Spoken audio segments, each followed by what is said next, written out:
Hello dear students, welcome to my YouTube channel study of chemistry. Coordination chemistry के अंतर्गत हम अगला topic देखेंगे जिसका नाम है प्रभावी परमाणु संख्या अवधारणा, यानी कि यह है इफेक्टिव एटॉमिक नंबर, जिसे शॉर्ट फॉर्म में EAN कॉन्सेप्ट भी कहा जाता है। ठीक है, तो जो कोऑर्डिनेशन केमिस्ट्री उनके अंतर्गत EAN किस प्रकार से निकालते हैं और ये कॉन्सेप्ट क्या है इसके बारे में जानते हैं। तो देखो यहाँ पे लिखा है प्रभावी परमाणु संख्या का विचार सिज्विक नामक साइंटिस्ट थे, उन्होंने बताया था इसके बारे में।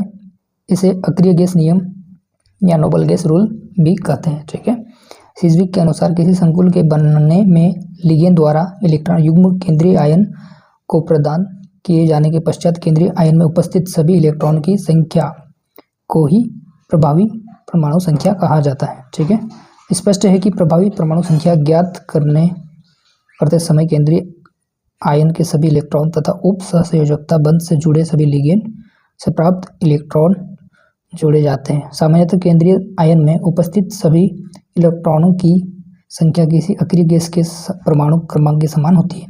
उदाहरण के लिए यहाँ पर हम कोबाल्ट जो कि +3 ऑक्सीडेशन स्टेट में है, प्रभावी परमाणु क्रमांक इसका किस प्रकार से निकालेंगे वही बताया हुआ है।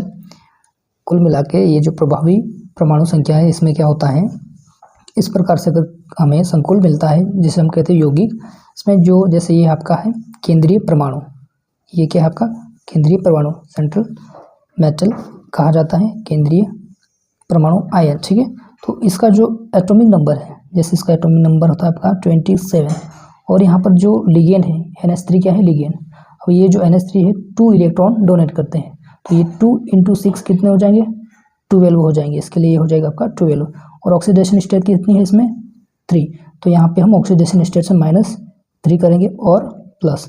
इसके बाद जो आंसर आएगा वही कहलाएगा आपका इफेक्टिव एटॉमिक नंबर या EAN नंबर। ठीक है, तो ये यहाँ पर 27 - 3 हो जाएगा आपका 24 और +12 ये हो जाएगा आपका 36। इस प्रकार से यहाँ पर अपन EAN नंबर निकाल सकते हैं। ये क्या कहलाएगा आपका इफेक्टिव एटॉमिक नंबर। ठीक है, ये जो एग्जांपल में भी दिया हुआ है कोबाल्ट 3rd आयन में ये वाला संकुल बनाता है और इसकी जब गणना करते हैं तो इनका जो atomic number effective atomic number EAN number कितना आता है 36, जो कि हमने यहाँ पर निकाला है 36। ठीक है, अब और एग्जांपल देखते हैं इसमें हम। जैसे यहाँ पर बताया देखो कोबाल्ट +3 ऑक्सीडेशन स्टेट में इसका एटॉमिक नंबर होता है 27 और +3 ऑक्सीडेशन इसलिए यहाँ पर -3 करेंगे और ये कितना हो जाएगा आपका 24। इसी प्रकार से जो अमोनिया है NH3 ये 6 लिगेंड है और इसमें 2 इलेक्ट्रॉन NH3 डोनेट करता है, इसलिए ये कितना हो जाएगा 6 × 2 ये हो जाएगा 12।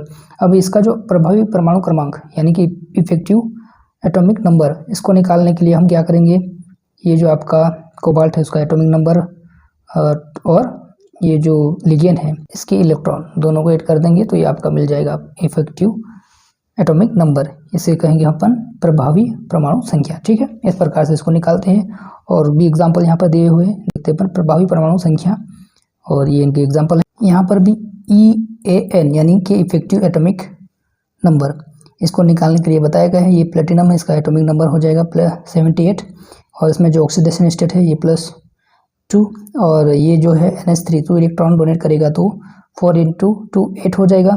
फिर यहाँ से 2 इलेक्ट्रॉन अपन निकालेंगे और +8 ऐड करेंगे तो ये हो जाएगा आपका 84। इस प्रकार से अगले एग्जाम्पल में इस तरह से निकाल सकते हैं, ये हो जाएगा आपका इफेक्टिव एटॉमिक नंबर। ठीक है, आई होप आपको ये समझ में आया होगा एंड थैंक्स फॉर वॉचिंग।